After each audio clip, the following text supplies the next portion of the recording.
Arratsaldeon, zer moduz, ongi etorriak Eusko Ikaskuntza saioaren edizio berri honetara.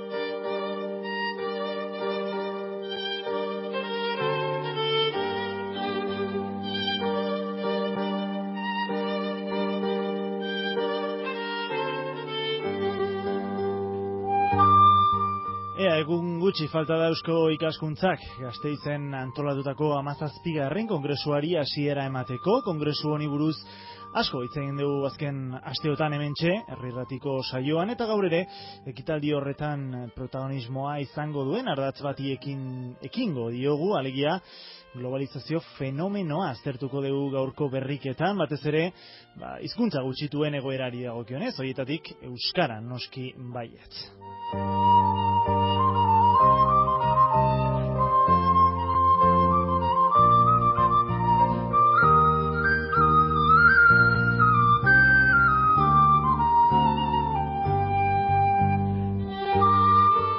Gaurko kideak soziolinguistika klusterrako kideak dira, baino aurkezpenak egin baino lehen, ona izango da kluster honi buruz zerbait esatea, Felipe Retamal. Beraren helburua azpimarratzen hasiko gara, hau da ezagutza soziolinguistikoaren ikerketan, zabalpenean eta aplikazioan ditugun gabeziei eta beharrei dinamika berri batekin erantzutea da kluster honen fina. Alegia, Euskal Herrian hizkuntza normalizazio prozesuan inplikaturik dauden erakunde eta taldeentzat datuak, metodologiak eta bestelako materialak eskaintzeko egitasmoak lantzen ditu, jarduteko moduaren gaineko ezagutza eta ondorioz normalizazio ahaleginen emaitzak hobetzeko. Egia esan da hasieran asmoa institutu bat sortzea zen, proiektuaren lanketan zehar kluster moduan egituratzea aztertu zen eta hala onartu zen 2001ko azaroan. Michael Porterren eskutik iritsi zen ona kontzeptu hau eta gaur egun hainbat sektoretan daude klusterrak martxan, naiz eta industria arloan erabili den gehien bat. Soziolinguistika klusterren erreferentzia nagusia adibidez ezagutzaren klusterra izan da. Soziolinguistika klusterrak eskuartean dituen proiektuak bai ikerketa mailan, baita garapen eta berrikuntza arlotan aurkitzen ditugu. Ez dugu gainera ahaztu behar divulgazio eta formazio lana hainbat ikastaro eta jardunaldi antolatzerakoan. Oinarri teorikoak landu bai, baina soziolinguistikaren ikuspegitik dauden formulazioak, diskursoak eta interpretazioak jasotzea ere dute helburu. Horrekin batera, egoera jakinetan sartu diren hizkuntza arazoak eta bereziki eman zaizkien erantzunak aditzera ematea. Tertulia hasiko gea, hementxe ditugu Donostian, bai Pablo Suberbiola, bai Maria Jose Azurmendi. Pablo Suberbiola, soziolinguistika klusterreko kidea, arratsaldeon, Pablo. Kaixo, arratsaldeon. Eskerrik asko hementxe izateagatik. Eta Maria Jose Azurmendi, soziolinguistika klusterreko kidea ere bai, bai. Eusko Ikaskuntzako bazkidea, baita, eta gizarte psikologia katedraduna. Ere. Bai. Bai. Euskal Herriko Unibertsitatea. Bai, psikologia fakultatea. Beno, hasi baino lehen, Pablo, esplikatu, azaldu pixkatxo bat zer egiten duen soziolinguistika klusterrea, noiz sortu zen, eta beno. Bai. Bueno, soziolinguistika klusterra nahiko gaztea da. 5 bat urte ditu, 2004an sortu zen. Eta, bueno, azken finean bilgune bada, agrupazio bat, soziolinguistika klusterrak biltzen ditu gaur egun bere baitan, ia 20 erakunde, 20 bat bazkide, eta dia nolabait soziolinguistika gaiekin, hau da, soziolinguistikaren ezagutzarekin, teknikakin, lotura daukaten erakundeak, interesa daukaten erakundeak. Eta hortan daude, bai unibertsitateko atalak, Mondragon Unibertsitatea edo EHUko Unibertsitateko departamentu batzuk, baina baita daude enpresak, haitzen dianak hizkuntza normalkuntzako gaietan eta ezagutza hori behar dutenak, edo bestelako erakundeak, Eusko Ikaskuntza bera esate bateako. Orduan, soziolinguistika klusterrean egiten deuna da, erakunde guzti horien interesak batu eta horren arabera proiektuak egin. Azken finean, soziolinguistikaz jakiteko biharko egunean, gaur egun dakiguna baino gehiago. Bai maila teorikoan eta bai maila teknikoan. Aplikatuan edo. Beraz, kolaboratzaileak bai sektor pribatuan, baita sektor publikoan. Hori da. Pixka bat beste klusterra, beste gaietan egiten duten bezala, aeronautikakoak edo paperaren klusterrak egiten duen bezala, guk bilatzen ditugu loturak, unibertsitateko teknikoek dakitena soziolinguistikaz, baino euskara teknikari batek enpresa batean edo udaletxe batean administrazioan behar duen ezagutza hori, edo enpresa batean garatzen den produktu berri bat, nola bilatu lotura behien artean, interes horiei bide berriak emateko. Hori da pixkat idea orokorra. Mari Jose, zu ere, ekidea zera? Bai, ekidea naiz, aspaldidanik, bai. Aspaldidanik. Uste ona izango dela, entzulei azaltzea zergatik duen garrantzia, edo ze garrantzia ematen diozue, ematen diote kongresuaren antolatzaileek gaur mahai gainean dugun ardatzari, zera globalizazioa eta horren barruan hizkuntzek jokatzen duten papera edo eginkizuna, ez da? Mari Jose? Nik uste globalizazioa dela gauz asko da ikuspegi nahiko berria esango nuke, eta izenak dion bezala globala da. Globala da zentsu guzitan. Arlo guzitan kokatzen delako, edo arlo guzitatik lantzen delako, ekonomia, kultura, enpresagintza, hizkuntzak, edo zein. Baita ere ikuspegi zientifiko guziak bertan sartzen direlako, gu gehiago jorratuko dugu hemen agian soziolinguistika klusterren aldetik gatozelako, soziologia eta psikologia soziala eta soziolinguistika eta olakoak, baina edozein ikuspegi da bertan sartzen dana, ekonomia eta zuzenbidea agian izan dire gehien egindutena orain gutxi arte behintzat, eta hortikan ere zenbat ideia datorkigu gero guk hizkuntzetan, soziolinguistikan da olakotan aplikatzeko. Maila guztiak sartzen dira ere, globalizazio da globala baita maila guztiekiko, maila zabalenak eta maila txikienak. Maila txikienak bota dezagun dala pertsona maila, pertsona bakoitza da, maila txikiena, baina ez zenbat maila bereiztu daitezke eta danak jasotzen ditu, eta beraien arteko loturak edo nola egin daitezken ere bai. Orduan, globalizazio zer dan? Globala dan gauza bat, erabat. Ekonomiari lotutako fenomenoa da, baina, esan duzun bezala, eragina beste arlo guztietan badauka, kulturan, ekonomian, migrazioan, Danean, ez da? Bai. Adibidez, kulturan zer eragin izan du globalizazioak? Bai, batez ere nabarmentzen dana igual guk aztertu ditugun gaietan, hizkuntza ekologian eta bat gai horietan da, azken finean globalizazioa hitz bat jartzen diogu fenomeno nahiko zabal eta nahiko komplejo bati, gehien bat faktore ekonomiko eta teknologikoen aldaketek ekarri dutena, baina kultura mailan horre jartzea ditu eszenario berri batean, ez da? Normalean, juten bagia indala 20, 30, 40 urteko eskemetara, kultura bakoitza estankoagoa izan da, definizio itxiago bat izan du, gizarte bakoitza naiz eta konexioak beti ondian, eta azken urtetan gero eta gehiago, baina globalizazioak azken finean, individu bakoitza jartzen du bere kulturan kontestuan, baina aldi berean, dago, plano zabalago batean iaia munduarekin konektauta pauso batera esan dezagun, ezta? Eta hor tartean teknologiak ere sartzen zaizkigu, baina horrek egiten du bakoitzak duen bere kulturaren ikuspegia komplejoagotu, aldi berean nolabait tipula bat balitz bezala, kapak gehitzen dizkiogu, ezta? Norbera dago berean, baina aldi berean dago munduko beste edozein bazterretako influentzi konkretuak jasotzen eta horiek kombinatzen ordenagailu edo paper elkarren ondoan dauden paperetan, ezta? Orduan horrek, norberaren kultura nola transmititu, nola reproduzitu, eszenario berri batean jartzen gaitu. Eta hizkuntzaren kasuan ere, aldaketa handia daude plano egiten. Beraz, definizioa hortxe da, zein alde ona izan dezake globalizazioak, Mari Jose? Alde onak eta txarrak danak batera. Globalizazioa dakarren beste gauza bada hori. Aniztasuna gauza guzitan, baita honetan ere. Posibilitate onak behin baino handiagokoak izatea, eta alderantziz ere. Arriskuak ere behin baino handiagokoak ere izatea. Edozein gauzatan, bai ekonomian, bai kulturan, hizkuntzetan ere, edozein aplikatzen den arloan edo fenomenoan, antzean ematen den zerbait da. Orduan, zenbat alde ona? Adibidez kultura orokorrarako, posibilitate horiek parte hartzeko, zenbat bizitzeko modu ezberdinak daudela eta horietan ezagutu eta parte hartzeko posibilitateak behin baina handiagoak dira. Teknologi berriak ere horretarako lagungarri dira. Ez bakarri kanpokoak gu gertutzen ditugulako, baizikan alderantziz ere, gureak ere zabalduz, besteentzako ere gertuko zerbait gerta dezakelako. Eta arriskoak ere dago, nola esango nukenik, halako zerbait neoliberalismo moduko fenomeno horretan, globalizazioa, beraldekotasun, gero kontrakotasuna, hor zenek haintzen du, bodere gehiena duena. Orduan, alde horretatikan dago halako uniformizazio joera bat, zeren gehien boderetsu gehien duenak, halako joera bat du, erlazio asimetrikoak direnez gehienetan asimetroak dire, eta hori ondo jakin berrego horrela dela, beren erara, beren interesara bara, beren modutan gauzak berdintzeko.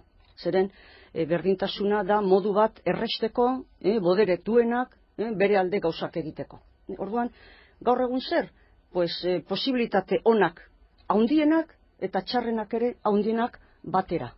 Eta hori da gure eguneko identitate zeinu nagusi bat. Eta globalizazioan hori dena ematen da.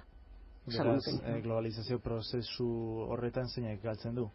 Botereak ez duenak, Bida, hor asimetria uler daiteke modu ezberdinetan. Boderearen arabera, estatusaren arabera, tamainaren arabera, eta beste ezaugarri batzuen arabera. Boderearen arabera, daude dominatzaileak eta menpekoak direna. Dominatzaileak izango dute hor irabazteko posibilitatea handienak. Estatusaren tamaina, estatusaren arabera, estatus handiena duena. Beti ez da, nahi eta nahiz dominatzaileena dana. Edo tamainaren arabera, handiena dana. Hiruren artean garrantzi gehiago du bodereak estatusa baino, eta estatusak tamainara baino. Horregatikan kolonizazioetan daulakotan, batzutan txikienak izan dira, bodere gehiena izan dutenak eta agindutenak eta beren alde egin dutenak erabaki, aukera, inposatu, premioak eta kastigoak eman eta abar. Orduan, asimetria dago. Asimetrian arabera, gauzak egin daitezke, onduen kokatzen diren alde. Ordan hori danak nola maneiatu, okerrago egoeran sartuta gaudenok, adibidez, gutxituak diren hizkuntzak, horiek zer egin, halako egoeran daudela jakinda. Holako zerbait. Pablo. Nik uste hor, esate duzu, zeinen galtzen du egoera hortan, edo bilakaera hortan ez da. Esan beharreko irutzaigu puntu bat, nik uste kaleko jende askok ez dakila, eta da, Mari Josek aipatzen zuen globalizazioan daudela alde honak eta txarrak, agian inoiz baino aukera gehiago dauka gaur egun hizkuntz komunitate txiki batek, dela 50 urte ez zeuzkan aukera asko dauzka. Hau da, guk ezautza eduki dezakegu gaur egun, Europako beste minoria linguistikoena, orain 40 urte imposiblea zen modu batean. Baina aldi berean, kalean jende askok ez dakina da mundu mailan dazkagun hizkuntzen galera bat ematen nahi dela orokorra.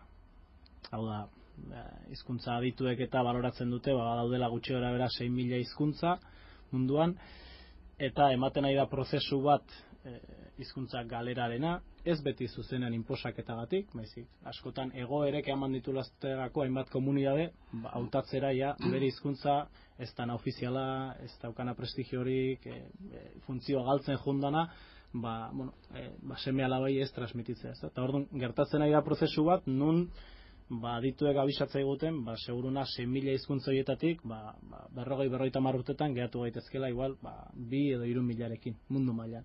Orduan hori da gauza bat, adibidez, ekologia mailan espezien galeraren kontzientzia bat bada on bezala, bere azkenengo liburuan David Crystalek hori esatezun, ezta?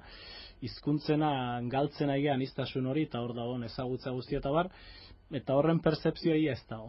Orduan, hor badaude hainbat lan hortara bideratuak, esanez, hemen badago aniztasun bat mundu mailan ez zaiguna komeni galtzea. Eta globalizazioak gauza batzutan dakar aniztasun hori galera, impulsatzen dulako zabalpen handiko hizkuntzak lehen asko iriste baldin bazean oraindik eta gehiago iristea, baina bestalde hizkuntza txikientzat kontzientzia bat baldin badukate edo botere minimo bat beren komunidadeetan izaera bat garatzeko, ate bat irekitzen die mundu mailan ere, ezta? Beraz, erasoak ez dira guztiak. Ez hori, aukera berriak ere. Aprobetxa daitezke, fenomeno horiek, hizkuntzak zabaltzeko. Bai, globalizazioen testuinguruan ere aukera berriak zabaltzen dira. Eta hain zuzen ere, esaten duen lehena, nor galduko du, seguruna globalizazio garai berri ontara okerren egokitzen danak, ezta? Hau da, hizkuntza komunitate bezala, kultura bezala, eta persona bezala ere, jakin beharko dugu, testuinguru berri horietan ze aukera suertatzen zigun, eta saiatu horiek aprobetxatzen. Gu gure kasuan, kultura bezala, hizkuntza bezala, euskeratik, baita mundu mailan bestek ere, ezta? Ekonomiaren munduan sartuz, gaur egungo enpresak, elebakarrak, elebidunak, eleaniztasunak, nolakoak izan behar dira, Mari Jose? Nik uste Pablok oraintzen esan duenarekin lotuz, neurriren batean bereak bultzatuz, eta beste neurriren batean globalizazioarekin hizkuntza nagusiak zeintzuk diren hoiekin lotuz ere, hoiek ere gureak eginez. Nik uste gurea bezalako hizkuntza gutxitua eta olakoa, euskerarekin gertatzen dena, nik uste egin beharko direla berriz ere gauza bat baino gehiago batzutan kontraesanezkoak dirudirenak baino ez direnak. Eta da, euskera indartuz, euskera guretzako nahiko modukoa bezala biziz, eta nola guk harremanak beste handiago ditugun guretik kanpo, beste edozin mailatan, estatu mailan, Europa mailan edo areago ere, Txinara eta olakoa juten gera gure enpresa juten dira eta olakoak eginez, edo unibertsitatea, Renoko unibertsitatean ere badago euskera saioa, kanpoa juten geran. Neurrian, hori behar dugu gertukoa izan, ez arrunta, arruntanetik kanpoko zerbait, baizekan gertukoa. Orduan, inglesa da gaur egunez, hizkuntza boderetsuena horretarako. Orduan ikuste, edozin mailatan, enpresa mailan edo beste lakotan ere, hizkuntzan, kulturan eta bar, nik uste euskera gurea dalako. Eta beste hizkuntza batzuk ere gureak direlako, ukipen egoeran daudenez eta olakoa gureak direlako, espainera edo frantsesa Euskal Herri mailan, eta gero inglesa beharrezkoa zaigu baita, zeren ez egiteko gurenean zenbat tokitan Afrikan adibidez gertatzen ari dena, zati batzutan ez da kanpotika nahita nahi ez derrigorrez hizkuntza batez erabiltzea bultzatzen zuzenean, zeharka bai, inork ez du galtzen berea nahiez, baina gutxienez zenbat hizkuntza ari da desplazatzen, eta ingles hartzen edo frantses hartzen edo Afrikan bintzat bi horiek nagusiki, zeren gurasoak nahi dute beren aurrak ez beren bizimodua izatea, baizikan beste bizimodu bat, eta horretarako zoritxarrez, nez eta UNESCOk eta olakoak zenbat gauza egin, toki batzutan bultzatzen dute inglesera ikastea beren aurrak, eta ez beren bertako hizkuntzak zoritxarrez. Orduan horrengetikan gu kapazak izan behar dugu. Kanpoko hartuz, inglesa ondo menderatuz, bertakoak kanpora juten geranerako, eta kanpokoak gurenkana etosten direnerako gai izateko, baina hori kompatible da gurea indartuz batera eginez. Indartuz, inposaketa erikabe? Inposaketa zoritxarreko zerbait da, eta hori nahiko genuke ala gertatzea, baina gauza bada nahi dana, eta beste gauza bada posible dana edo gertatzen zaiguna. Oraingoz nik inposaketa hori ez dut ikusten errez kentzekoa, nahiko nuke, ez dut ikusten errez. Bezakitan inposaketa, baina askotan egoerek bai eskatzen digutela hizkuntzen gestio bat, hizkuntzen kudeaketa bat. Hemen maila lokalian jartzen baldin baia, zenbat debate sozial dago, esatu batako hizkuntzan ze eredu eta nola irakatsi behar da ze hizkuntza bakoitzari ze leku egin behar zaion, azken finean hori kudeatu egin behar da. Autu bat edo bestea egin behar da. Berdin guk Eusko Ikaskuntzaren kongresu hontan soziolinguistika klusterretik planteatu ditugu bi gai, eta horietako bat da, zuzen planteatzen zenuna, enpresen kasuan, nola kudeatu aniztasun hori. Hau da, mundu mailan izango ditugu esperientzi batzuk area emango ditugunak, Fagorren kasua esateatako, edo hemengo Kutxarena, beraiek ze esperientzi izan duten hortan, nola gestionatu dituzten hizkuntzak bestentzako biharko gunean eredu izan daitezkenak. Batzutan pentsatzen dugu ere, merkeena agian ekonomikoki enpresen aldetik behiratuta, izango litzake dena hizkuntza bakarrean egitea. Baina gero ikusten dugu hortan dabiltzanek gauzak ez diala hain sinpleak izaten eta enpresei ere komeni zaiela hizkuntzen kudeaketa bat izatea. Ez hainbeste agian arrazoi konsideraziozko edo jendeari laguntzezko arrazoi batzuetatik, baizik enpresaren beraren arrazoi ekonomikoak.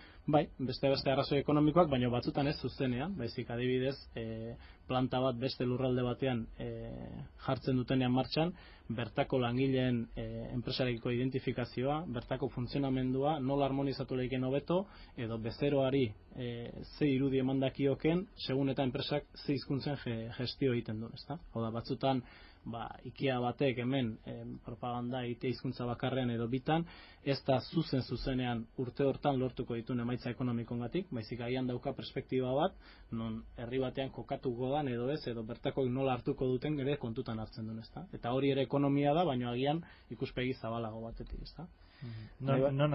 Pablo, barkatu, non hasten dira enpresen globalizazio prozesu horiek? Ez dakit enpresa zabaltzen denean, edo enpresari kanpoko eragina datorkionean? Guk behintzat, enpresekin deun kontaktuagatik, enpresetako kidek askotan esate digute, enpresa bat kanpora juten danean zuzenago ikusten du, mundu mailako dinamika hori zuzenago ikusten ditu.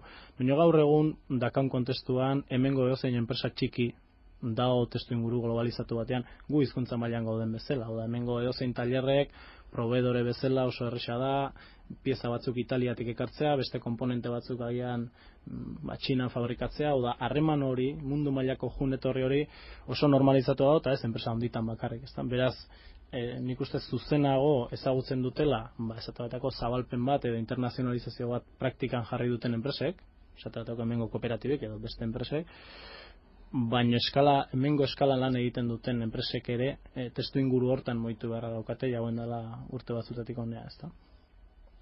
Badago nahi baldin bazute aipu txiki bat, guk tartean izango ditugun ponentzietan Kutxako Mikel Irizar izango da Kutxako esperientzia azalduko duna, eta beak aipatzen zigun kontu bat zen hori, ezta?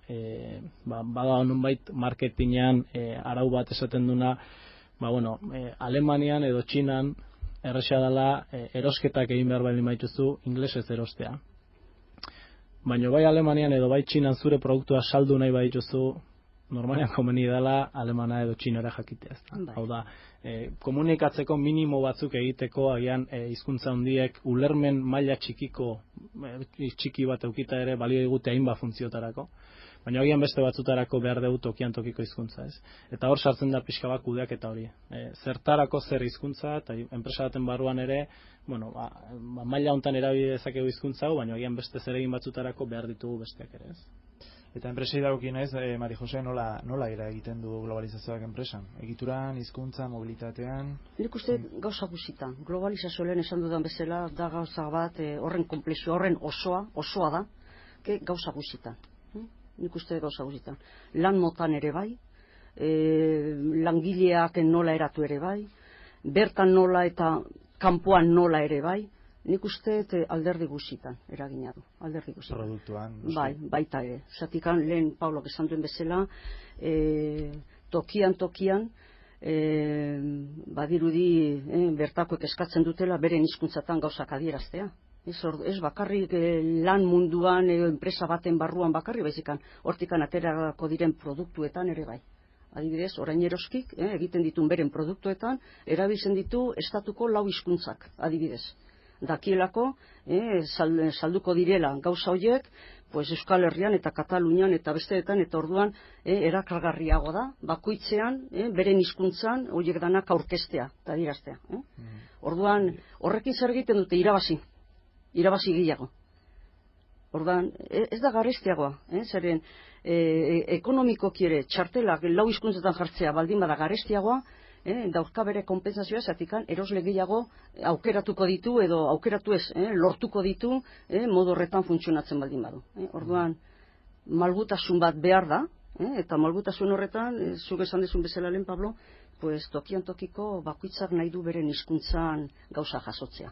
Egidan hilen esan dut inglesa, baina inglesa orokorrean. Baina gure enpresak txinan baldin badaude, norbaitek ere txinoan nahiko gertuko zerbait izan behar du, txinotarrak ikusteko beren hizkuntzan enpresa horre badakiela funtzionatzen. Globalizazioari buruz asko hitz egin da, baina glokalizazioari buruz asko hitz egin da. Alderantzizkoa. Hizkuntzen garapen iraunkorra, Pablo, zer da hori? Bai. Bueno, hizkuntzen garapen iraunkorra da ikuspegi bat, teorizazio lan bat, hizkuntzen ekologiaren gaian kokatzen dana. Eta, bueno, bi idea nagusitan laburtuko genuke. Hizkuntzen garapen iraunkorra dator garapen iraunkorretik, hau da gaztelaniaz desarrollo sostenible ezautzen degunetik, eta desarrollo sostenible bezala ulertzen baldin badeu, nola jarraitu garapen ekonomikoan, baino ekologiari, naturari, gero bueltarik izango ez duen kalterik egin gabe. Da teorizazio lan bat, bere garaian Albert Bastardas Kataluniarrak egintzuna, eta oinarrian hori du, hau da hizkuntzen galera bat ematen nahi da mundu mailan, denontzako kaltegarria dana, baita hizkuntza handia bakarrik hitz egite dituzten entzat ere, azkenean galtzen da bagaje bat mundu mailan denona dana. Eta beraz, gauden eredu ekonomikoan eta gauden gizarte garapenean nola egiten deu, garapen horrek ez dezan ekarri jende askok, milioika jendek bere hizkuntzari uko egitea, eta beraz bagaje guzti hori galtzea. Hau da, nola jende askok mundu mailako hizkuntza batzuk ikasteak ez dakarren bere hizkuntzari uko egitea. Hau da, kompatible egitea bi gauza horiek. Nola guk ikasi esate bateako, gure adibideen o gure kontestuan garai batean frantsesa edo inglesa, baina hori ikasteak ez ekartzea guk gurea gutxiestea eta esatea euskarak ez dit ezertarako balio, edo are gaztelaniak ere ez dit ezertarako balio, zeiak badaukat handiago bat. Baina lilura horrek askotan ematen du, handiago horrek guen ja denerako balioiko ditela. Eta abioiak ez digu balio hemendikan ernaria joteko. Naiz eta abioiak balio oso handia duen beste gauza batzutarako. Eta errentagarria da, enpresentzat, garapen iraunkorri di. Bueno, lehen pixka bat aipatu dugu horri buruz. Eta gizarterentzat ere, kulturarentzat ere. Bueno, zerbait aipatu dugu lehen hortan ez da, enpresetan azken urtetan gizarte erantzunkizunaren kontzeptua txertatzen nahi da, hemen Euskal Herrian operatibetan eta presentzia handia du. Hau da, ejerzizio batean sarrera irteerei bakarri begiratu edo enpresa horrek gizarte hortan zer aportatzen duen, zer erantzunkizun duen, agente aktibo bezala. Globalizazioaren ezaugarrietako bat bada ere, baiaia ekonomia jainkotu izana, ez? Beste ekonomikoki rentablea bada, beste guztia ahaztu dezakegu, etika guztiak eta bar. Eta hori gero eta gehiago nabarmentzen da, hori ez dala goiti berako egi bat. Eta beraz, gizarte ikuspegi batetik eta mundu hontan bizidan jendearen bizi kalitatearen ikuspegiti begiratuta, edo zoriontasunen ikuspegiti begiratuta, agian beti numeroak ez dira kontutan hartu beharreko aldagai bakarra. Orduan, rentabilitatea segun nola neurtzen dan, gizarte ikuspegi batetik, bai langileen implikazioak, bai enpresa bat zenbatea da on sartuta gizarte batean integrauta, aldagai horietan ez dira bakarrik sarrera irterak. Plano simple batian eta berehalako numerotan begiratuta, adibidez hizkuntzen kudeaketa konplejoago batek, kosto gehiago du lehenengo momentuan, dena hizkuntza bakarren egiteak baino ez derrigorrez eper dira. Hori oso importantea da, zeren sartzen baldin magera oso aplikazio edo analizi maila txikietan, pertsona mailan, egia da geosta ekonomi errendimentuak ez direla bakarrik dirutzan, baizikan pertsona mailan eta beste maila pizka konplexago batzutan ere bai, baina pertsona mailan sartuz, nortasunaren, nola esango nukenik, bildurrire gabe eratzea, pozik egotea, parte hartze sentimendua izatea, eta horiek danak geostak gehiago baloratzen dire, ekonomikoki ere zeren hola ematen denean errendimendu gehiago egiten dituzte pertsona horiek ekonomi numerotan. Orduan, neurri baten badirudi galtzea dela, baina asko ere gehiago irabazten da, zeren pertsona horiek hola sentitzen direnean, asko gehiago ematen dute enpresa barruan bestela baino. Orduan, orduan, ekonomia neurtu daiteke zuzenean, numeroren arabera bakarrik, eta inkluso horretan ere, segun langileak adibidez, esinplu bat jartzegatik, langileak, ze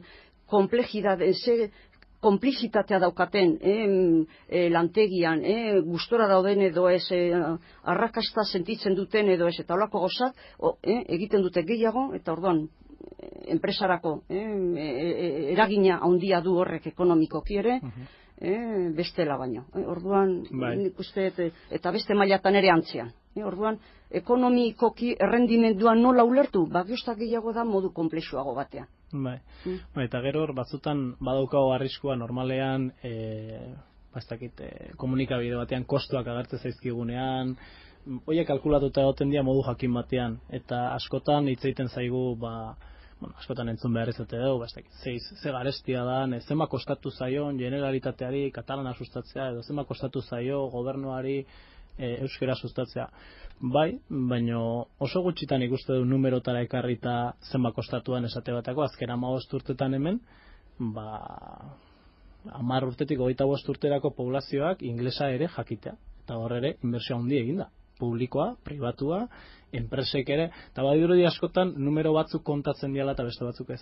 Eta plano berean jarrita ez daukate denek efikazia berdina. Hau da, batzutan ematen du, Europa mailan badaude lan interesgarriak, numerotara ekartzen dutenak, nolako subentzioak emate zaizkion, ez izen horrekin, baina praktikan inglesari, esatutako, dela 2001 urtean adibidez izan zen Europako nazioarteko Europako hizkuntzen urtea edo. Europako hizkuntzen urtearen diruaren zatirik handiena erabili zen inglesa sustatzeko programak laguntzeko. Claro, normalian gero numeroak ateatzen denean, askotan politikoki interesatuak izaten dialako, edo besterik gabe, realiaren pertzepzio hori eukitzen dalako, begiratzen da bakarrik kostoa alde bateko, ezta? Eta nik uste, iristen nahi diala kasu batzuk, gubentzaia batzuk kongresu honetan aurkeztuko ditugu, nun enpresek baloratzen duten, inglesean inbertitzea ere bada behar bat, baina agian ez da kasu guztitarako gehien interesatzaiena, ez da? Agian bere langile batzuk kokatu behar duten lekuko hizkuntza ondo menperatzea, enpresa horrentzako txertatzeko modu bat izan daiteke rentableagoa numerotan ere, ez da? Zein funtzio eman behar zaio hizkuntzari iraunkor egiteko? Pues hizkuntza da pieza nagusia. Eta hola, globalizazio baino lehenagore, erdigunetasuna eman zaio hezkuntzari, eta guain globalizazioan oraindik ere izango nuke gehiago.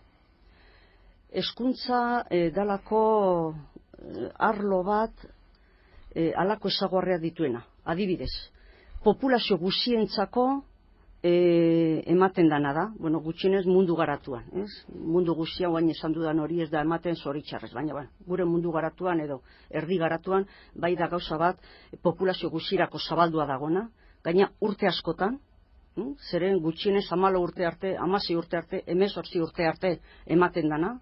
Orduan, hor danok dakigu lehendabiziko urteak psikologikoki eta psikosozialki ze garrantzia duten zenbat ohitura sortzeko eta zenbat gauza egiteko, eta orduan, justo adin horietan denentzako, populazio osorako, zerbait organizatuta, pentsatuta, instituzionalki bideratuta egotea, dauka arrakasta ikaragarri handia.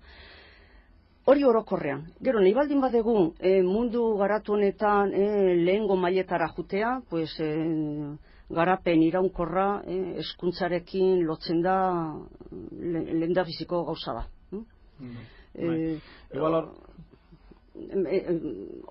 Unibertsitate mailan, kurtso berezi mailan, master mailan, nahi esan, etengabe hezkuntza etengabeko horretan, orain danok hilarte garatzen ari gera gure hezkuntzan, modu bat edo bestea, iraunkor hori etengabe. Orduan, hezkuntza formala eta hezkuntza ez formala deitzen dana, urte osoan zehar eta bizitza osoan zehar irauten duen hori da gauza bat gure gunean eta gure mundu garatuan hori gabe badakigu ez dugula ia pentsatu ere egiten.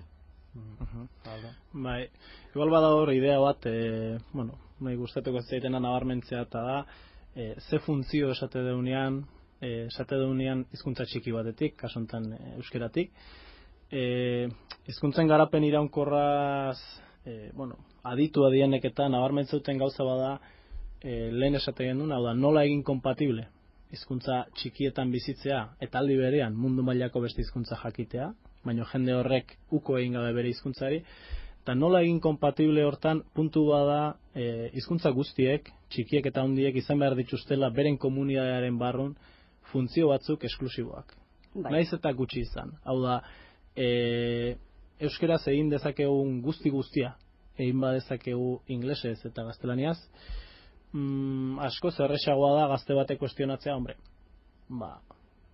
guztia egin badezaket beste hizkuntzan, nerea zertarako behar dut. Hori guain arte ez da hola izan, hau da, ambito normalian banaketa bat ematen da funtzioena eremuen arabera, eta beraz badauzkazu hizkuntza batzuk erabiltza dituzunak komunikazio esatuetako zabalagoako, baino naiz eta adibide bat jartzearren lagun talde batean 10 lagun baldin badea eta 10ek naiz eta gaztelania jakin eta inglesa jakin, euskera jakin da gure harremana desberdina baldin bada, funtzio hortarako ez du esan nahi bera beste hizkuntzak potentzialki komunikatu daitezke bestean ere, baina guretzat ez du esan nahi bera, ezta. Orduan, hizkuntza guztiek behar dituzte beren gizarteen barruan funtzio esklusibo batzuk. Hizkuntza hortan bakarrik egin daitezkenak, edota hizkuntza hortan guretzat beste esanai badaukatenak, beste sentitzeko modu bat. Hori hola ezpada, arrisku asko handiagoa dago lehen esate genuen mundu mailako aniztasun hori galtzeko. Eta beraz, programatzen dianean, bai politikoki, bai ekonomikoki hizkuntzen antolaketa, edo enpresetan hizkuntzen kudeaketa egiten danean, hori da zaindu beharreko puntu bat, orain arteko esperientziak erakutsi diguna. Hau da, nahi baldin badeu aniztasun hori zaindu, bai, posible da, kompatible egitea lehen esate genuen bi gauzoiek, garapena eta hizkuntza txikia mantentzea, baino baldintzetako bat hori da. Hizkuntza txikiak behar ditula bere eremuak nun esklusiboa izango dan. Eta horrek ez dukentzen, adibidez hemengo gizartean, bi hizkuntzak elkar bizitza batean egotea, baino biek behar dituzte beren eremuak nun esklusiboak izango dian, ezta?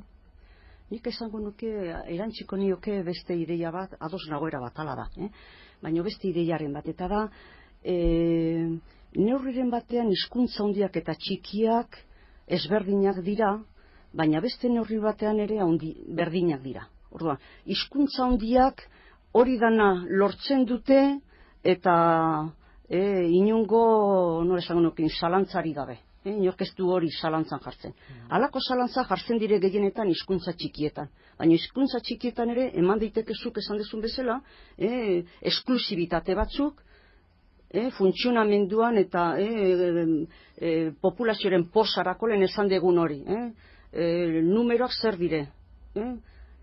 Pertsonaren posak ere hor sartzen dira, bai, zeren posa horren arabera, funtzionatuko du asko zer hobeto gizarte hortan beste modun batean ere baino. Orduan, nahi esan, hizkuntza handitan, zalantzan ezberdin badire gauza batzu jartzen, nik hizkuntza txikietan ere jarriko nituzke ez da ere, izango nukenik. Osake, zergaitikan horronbeste zailkapen egin eta bakarrik hizkuntza batzutan aplikatzeko. Bai eta ez esango nuke, berriz ere, bai eta ez, globalizazio mundutan, bai eta ez.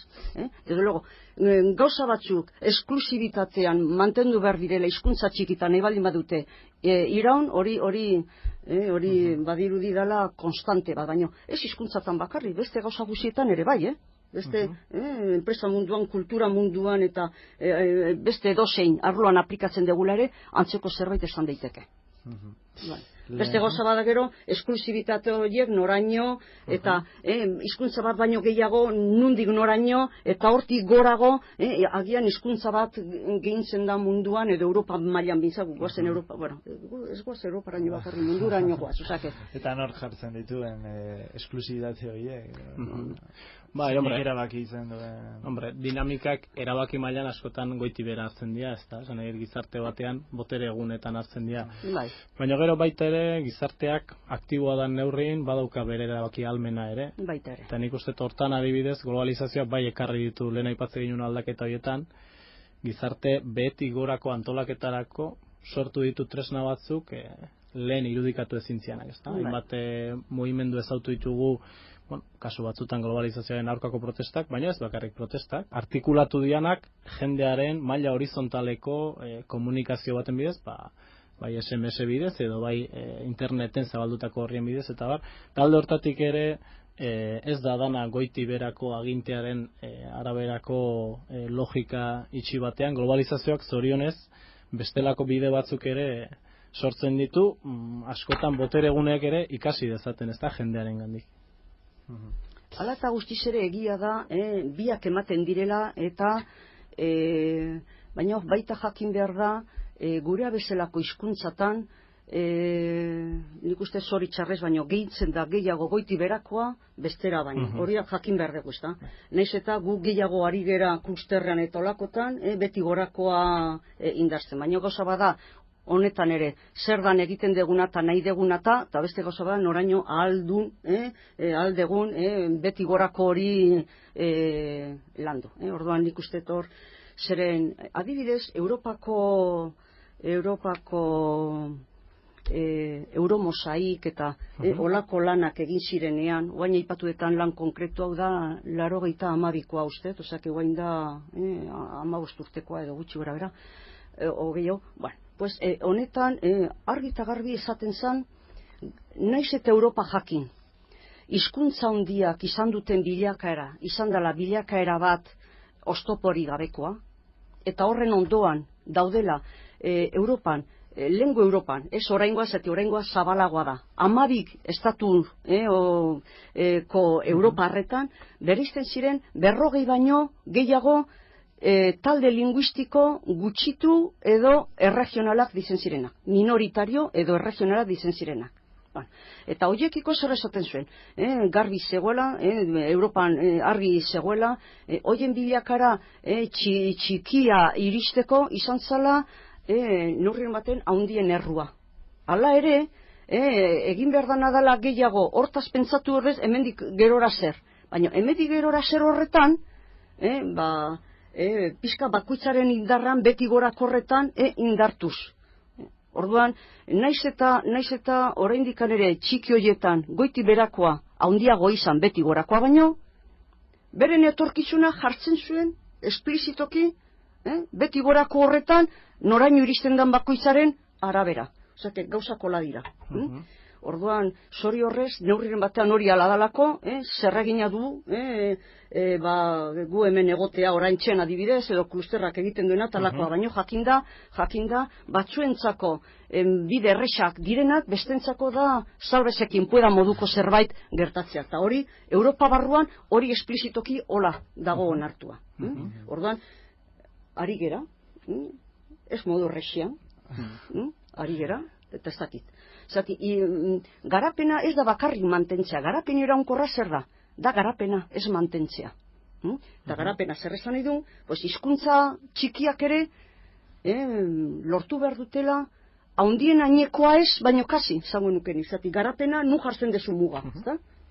Bai, eta hor, hezkuntzak ere hor erronka handiak ditu, gure gazteak euskaldun egiten, gizartea oroar, eta hor, erakundeetan nola bizi da fenomeno hori. Nola planteatzen dira eta nola garatzen dira hiritarrei ematen zaizkien zerbitzuak. Hezkuntza mailan esan dizu? Hezkuntza mailan. Egiten dena pixka bat erakundek eta nola bizi duten.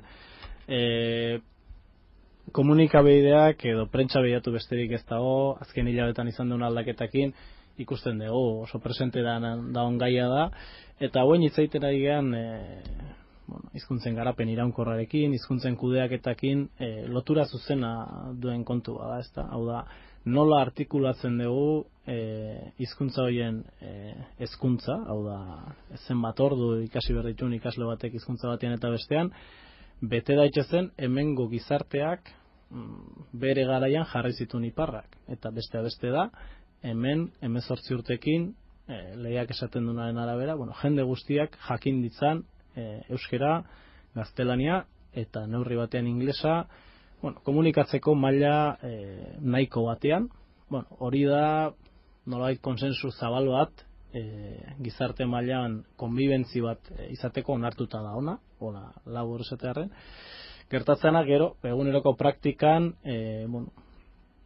ikuspegi eta uste ezberdinak sortzen dian nola iritsi gaitezken praktika horretara, ezta? Hau da, badegu ja 25 urteko esperientzi bat, nun, hasieran hainbat gauza intzian ezagutza hondirik gabe, zorionez beste lekutako esperientzia eta ja bertakoa trajektoria badaukagu, jakiteko zenbat eta hau da, ikasle batek ze adinekin ze gaitasun eskuratzen duen hizkuntza batean edo bestean, segun eta zer egiten duen hizkuntza bakoitzean. Hortaz, soziolinguistika klusterraren lanetako bat hori izaten da zuzen, zer dakigu Quebeketik jasoa, zer dakigu Kataluniatik jasoa, zer dakigu hemen ikertu dalako, eta hori jarri erakunden esku, hau da, esaten danean, gu eredu honen alde gaude, edo bestearen alde, eredu bakoitzak izarte mailan nun kokatuko gaitun, da 20 urte baino desentez gehiago dakigu. Beraz, debate hortan egon daitezke iritzi personalak, baina baita ere eduki dezakegu beste eskuan, informazio kontrastatua, gutxi edo gehiago, kasu batzutan estudio, urte batzutako tradizio duten estudio dazkagu, esateko, badakigu, konstatatua dago, egoera gutxi batu batean, adibidez Euskal Herrin, euskeraren kasuan ez bada hezkuntza mailan, inmersio programak edo, hau da, gehien bat sozialki gutxiagotua da hon hizkuntzan, ez bazaio ematen lehentasun bat hezkuntzan, maila berdintxua gaitasun aldetik ikasleek ez dutela lortzen 14 urte edo 16 urtera iristea. Hori, konstatazioa da, agian kaleko hainbat jendek badaki beste batzuk ez, baino, errealitate horiek datutan urtez urte pilatzen dijoaztenak eskutan eukita, debate horiek beste modu batea bideratu daitezke, ezta? A ereduan ikasita dauden ikasleek ez bakarrik ereduagatik, baino ez dutela 14 urtekin, 16 urtekin euskerazko gaitasun lortzen. Hori konstatatuta da urtetan. Ordun, segun eta ze helburu jartzen du. Gizarte mailan esate baldin bada, gure eredua, gure helburua da jende guztiak jakitea 16 urtekin bi hizkuntzak, gero nahi duen hautatzeko. Hori baldin badau helburu A ereduak orain arte ez du demostratu gaitasunik helburu hortara iristeko. Hori nik uste gaur egun teknikoki gai horietaz ezagutza daukan edonork onartzen dula. Hau da, kontrakoa ez dula teknikoki inork esaten. Hori da. Bera, hemen txeutziko dugu. Pablo Suberbiola, Maria Jose Azurmendi, soziolinguistika klusterreko kideak bideok. Eskerrik asko. Eskerrik asko zuei. Eta hartzagatik. Ondo da. Berdin.